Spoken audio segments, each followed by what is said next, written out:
I'm here with Alisa. Illich, isn't it? I always get your... No, it's Pettit now. Pettit. Oh, God. Yeah. Damn.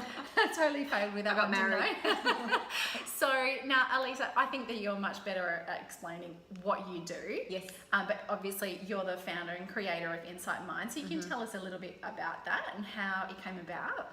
Okay, so I'm the founder of Insite Mind. Insite Mind, we're a personal development company, so basically helping people to gain and maintain a positive mindset. Yeah. So we do that through lots of different avenues, through simple tools and products that people can use in their home to remind themselves each and every day. We run workshops and we run retreats, and everything is really about teaching people practical tools to keep their mindset positive. Yeah, and then being able to go off and take those things home to be able to sort of continually practice. Because I know that you talk about, the fact that it's like, we take time to plan exercise and food and things like that. Yeah. But this is another way for you to, or a way for you to also plan, your thoughts and what you're actually feeding your sort of emotional state. state. Is that right? Yeah, absolutely. Yeah. So true. I think we all think about what we're going to eat and how we're going to move our body, or at least we feel guilty about it. But we don't really stop and think, how am I thinking? How am I taking care of my thoughts? What's my emotional state? There's no plan or practice around that. And I think what we do is try and help people to create a plan around that in simple ways to create, to put it into their schedule and to really create a self-care plan from that sort of perspective. Yeah, because it can have such a profound effect. Like, massive. I think for myself, and the reason why I wanted to get you on is to talk about how you can actually use this, and that it does have a really big effect. Because when I was going through a lot of pain, I think that's why I sought you out, which was quite a few years ago now, but because I realized that I was in pain, and yes, not being able to exercise and that sort of thing, and knowing that food had an effect on me as well as the lack of movement, I also knew that there was a big emotional and mindset component that I wasn't hitting, and I knew it was obviously having a big effect, because I was finding that I was having a lot of times where I would feel so triggered and overwhelmed that it would come and I would spew it out on other people that I loved. So I think what I would really love if we could talk about, first of all, maybe how we actually experience emotions, and because that was something that really, I was like, that makes me feel a little bit better of how we actually experience things in our lives. Understanding that it's emotional first. And that it's okay, because I think, like, I don't know about you, but I was brought up that you didn't really talk about emotions, and like, go to your room until you feel better. Or go sit in time out, or just, you feel sad, he can eat something, or which I've even caught myself doing a couple of times with my children, like, it's okay, have some chocolate.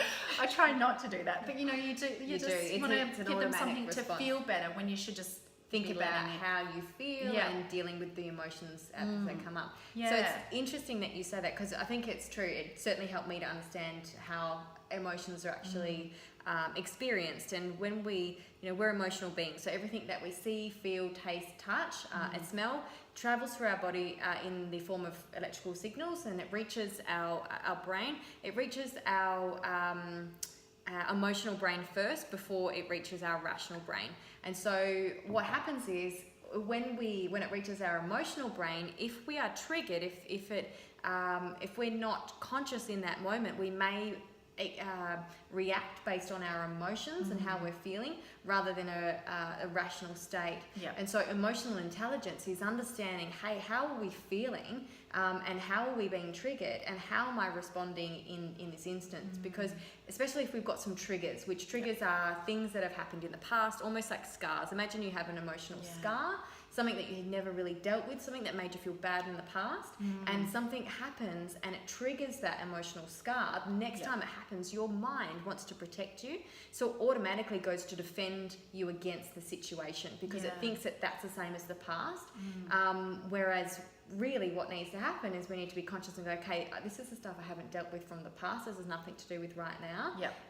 How do I actually move forward? Now, that's really hard to do in the moment when we've just been triggered. Like, to think about it like that, to slow down is hard. Yeah. So there's tools along the way where we need to deal with our emotions as they come up. Because most of us, and especially this is my journey, is that you suppress emotions. Emotions aren't important. You don't deal with them, or you deal with them at some point on your own. You know, whether you're crying uncontrollably or whether you're shouting at someone, the emotions start to come up, and we call those emotional hijackings. Yeah. And they come up and they take control of our behaviour. Yeah, they do. I mean, I don't know how many times I walked away and maybe went to my room and cried because I maybe yelled at my children for something really like minute, but I was so triggered because of the pain that I was in every day that it would just build up and build up and build up, and then it would be like, what?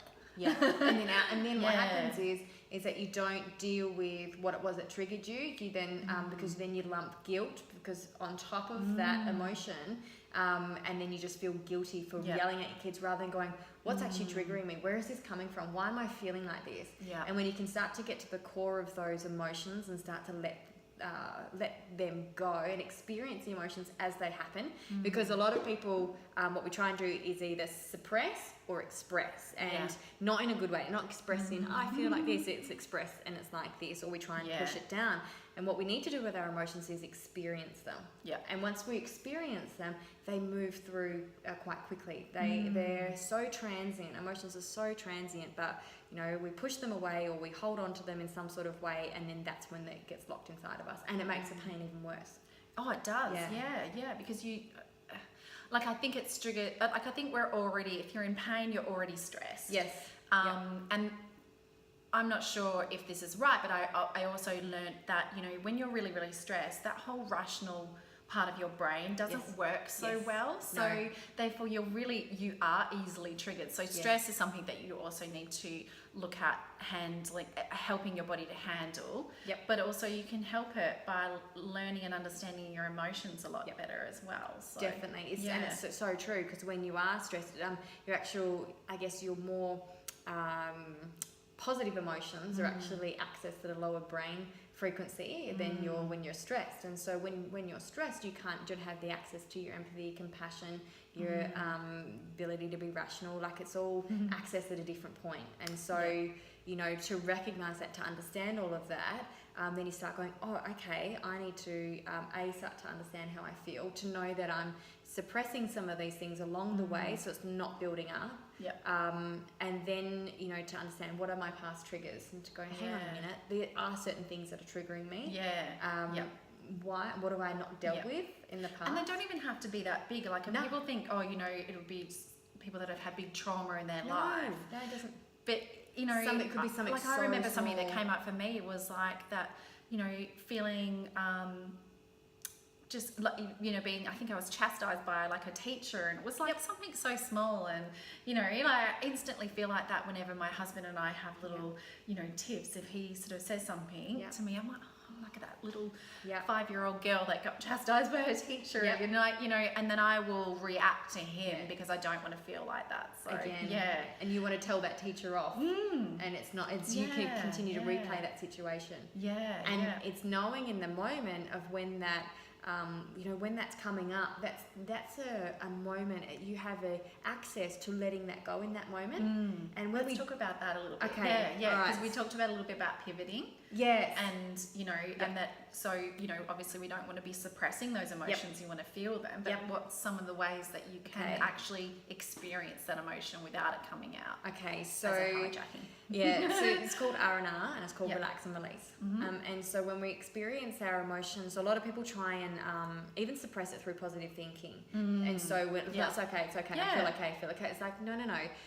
You go to positive thinking as a second, like once you experience the emotion. So you experience the emotion, you feel it, and you relax and release through it. And what I mean by that, when you're feeling negative emotion, you're being triggered, your whole body gets tense, and you almost like want to rage at whatever, or you want to cry, or you know, you want to go into yourself. And so the ability to just think about just relaxing your shoulders and just sitting back behind that emotion, imagine that everything there, it's in front of you, and just relaxing behind it and going, hang on a minute, and then and just sitting back instead of raging through it and to it, just relax and release. And when you relax and release and don't move with it, you actually allow that to pass. Does that make sense? Yeah. So, and I mean, obviously that's not going to feel that great. No, but the interesting part is that it moves through quite quickly. The payoff sometimes is that when we want to go with it or we want to suppress it, you know, the payoff in that moment is we don't, it doesn't get worse. It's almost like a bell curve though. When we experience our emotion, it does go a little bit worse, and then all of a sudden it drops off. Yep. But when we suppress it, it's almost like it gets worse and worse and worse and worse and worse and worse. So it's almost like this line, or we express it, it gets worse. And you start then, you know, moving with that emotion, and then your behaviour starts to match how you feel. And then that's when you regret how you've acted, because you know that emotion was not how you really do think about a situation. So that's the tough part. So it's relaxing and releasing, and it's one of those things that you practice each and every day. So relaxing and releasing, and feeling yourself, even when you're starting to get stressed, it's like relax and release. And knowing in that moment that something is being triggered and being triggered here, and then catching your thoughts, and then feeling, and then understanding, because when we're feeling that way, our thoughts are ruminating and we don't know it. And most of us go through life not even knowing that this plays on and on and on. So we can there's two ways to use our mind. We can let it go idly and let it play whatever song it's playing, or we can take control and deliberately start to go, hang on a minute, hello.